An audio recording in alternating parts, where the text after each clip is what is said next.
Hello, everybody, and welcome once again to Novice to Legendary. And this is another recap episode. So, there have actually been a couple of sessions that we've missed that have gone on. I was only there for one of them, the one that just happened this past Sunday. And these two sessions have mainly just been downtime activities. It's just been one life and/or world-threatening occurrence after another. So it was actually kind of nice to get a bit of a break. Even though somehow some of us still managed to take a heap of damage in the process. Anyways, we made it back to Melbourne, and after escaping the corpse tower, and since daylight started becoming a thing, where we were at again, Shearsam has had to actually do proper vampire things and hide out during the day, which actually made things a little convenient for the DM when I didn't make it last week because of some family stuff that was happening. Good things. Because everybody else was just doing their stuff during the daytime, so it just let them focus on that. So as far from what I've gathered from that session, Mythos, Nick's new character, had revealed to Zulid that he has a lot of trouble sleeping naturally, and in fact, it causes problem when he does sleep. It makes him lose control of that crazy book that he's always carrying around, and so set they set up a little drug lab to make some crazy sleeping powder and whatnot, and apparently this book went haywire after. Oh, that's kind of another one of the really big things here. Freya, this world's goddess of like the wild, nature, passion, all that's probably war too, the hunt, stuff like that. She appeared and did some goddessy things, and suddenly Mariport is no longer a bleak gray hellscape and has actually got life coming back to it again. I guess apparently Mythos's book has some kind of adverse reaction to a god being nearby and started going crazy. And it was actually causing everybody's negative thoughts to be amplified. And apparently, the stuff that's getting broadcasted to Baheshtor wound up morphing into sounding like it was all being said in the voice of the Oni that had been torturing him before we came to his rescue at the tower. So he just snapped and beat Mythos to within an inch of his life. And eventually Zulid actually drugged both Mythos and Baheshtor with this sleeping powder stuff.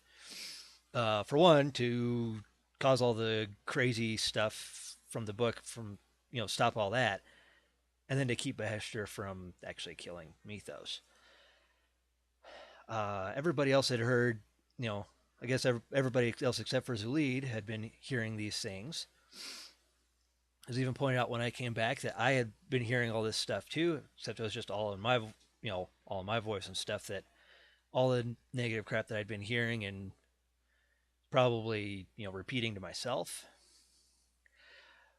But anyways, when I came in this week, apparently it had been just after all that had happened. So I wake up. It's still a little bit daytime, is in the evening, and half the party was just passed out or KO'd in different parts of the town. And since Mythos was bleeding profusely, and it, because of previous discussion with our DM, we'd worked out that now, Shearsam has to feed all, he can't fight the hunger anymore. He has to have blood. I worked out a way to kind of protect myself from the sun and made my way over to Mythos and started cleaning up the blood. And before I could really get any more, Lucian is watching this whole thing, pulls both Mythos and Beheshter away from me, and I wind up drawing blood from Lucian's arm when I was trying to grapple him and drink from the big guy. And I was able to get enough to kind of come back to my senses and whatnot. And this whole thing led to a big lecture from Lucian about being, what was it, cajoled, which I guess was some kind of Jotun giant thing. And he was saying redeemed and whatnot, and I just played it up as Shearsman was just completely dumbstruck by it. What the heck are you talking about? And found out that Lucian is actually pretty quick to forgive, but he usually has to inflict a little pain on you before you're actually forgiven. Um, and so Lucian went out to find like a deer or something for me to drink from instead, and we worked out that it did not taste very good and was not quite as nourishing as people blood. But Lucian somehow managed to intimidate me into just continuing. So for now, Shearsman drinks deer blood, which sounds a lot like some other vampire. Maybe that's another reason why he needs to be cured, because next thing you know, he's gonna be sparkling in the sunlight. And oh crap! I just gave my DM another idea of another way to humiliate Shears him. But anyways, so we had all that going on, and then eventually Mythos and Beheshter and Zulid all woke up. Because I guess Zulid had quite a bit of the sleeping powder after giving it to Mythos and Beheshter. And there was a pretty intense confrontation between Mythos and Shiro, one of the new guys, where Shiro was actually getting very confrontational and was, trying to pry for answers from Mythos about the book and, the powdery stuff that Zulid has and whatnot, and just very undiplomatic, which led to Mythos being pretty undiplomatic. And yeah, I honestly thought a fight was going to break out between the two. But it just so happens that as things were starting to come to a head, Lucian comes out and gives Shiro a little bit of a scolding and telling him, everybody's entitled to their secrets and such like. And that was actually kind of a bit of fun to see during the session, was just the back and forth between those two, especially when Lucian kept telling Shiro, "You're acting like an idiot." Oh, yeah, it was pretty dang funny. So, we went about the rest of our, some more of our downtimey activities. Unfortunately, since there was no like bookstore or library or anything, there was one of the big research projects I was going to work on during this free time period wasn't going to happen. But I did get some weapons.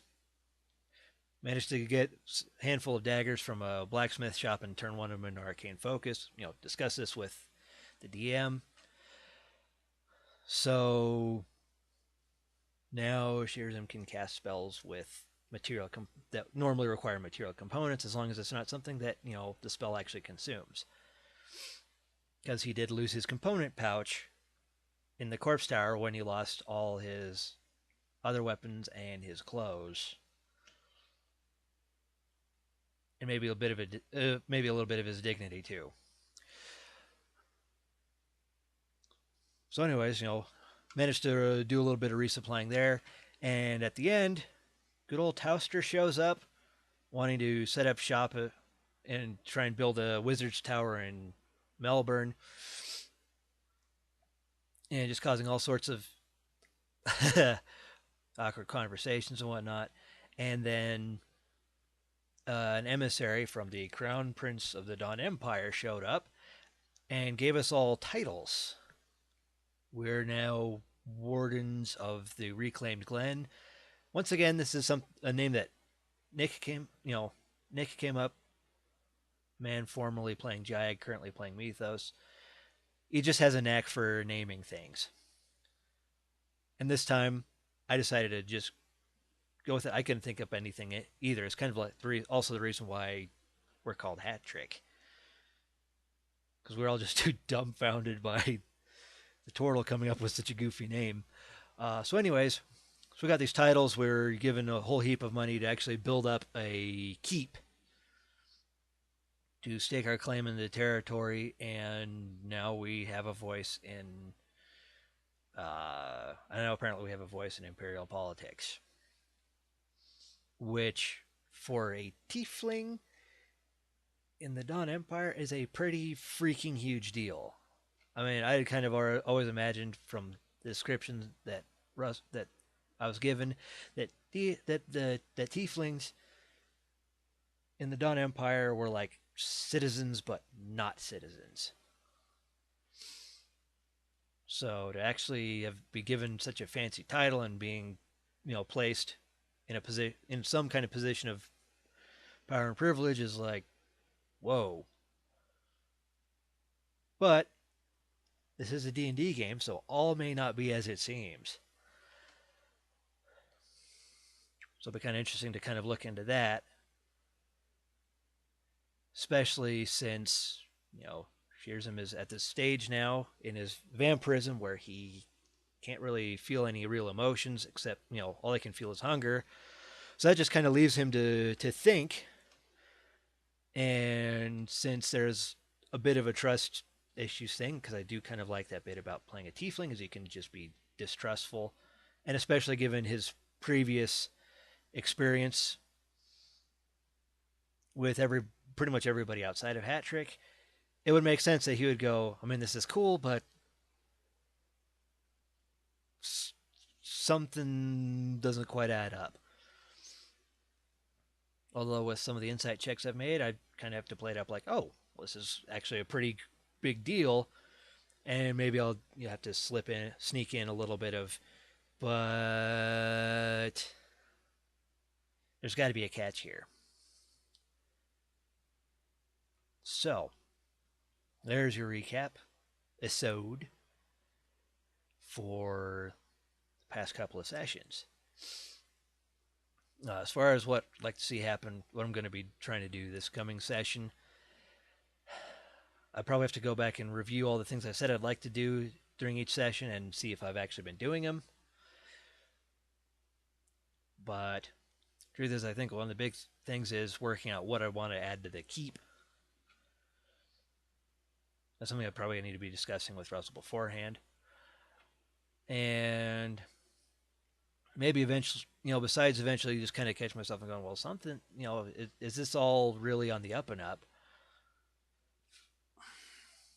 I'd also like to take some more steps towards finding a cure for his vampirism. And that's what I'm mainly aiming to do this coming session. So, once again, Happy New Year. May your dice rolls go well and succeed at least half the time. We all know how the dice can be. And we'll see you next time.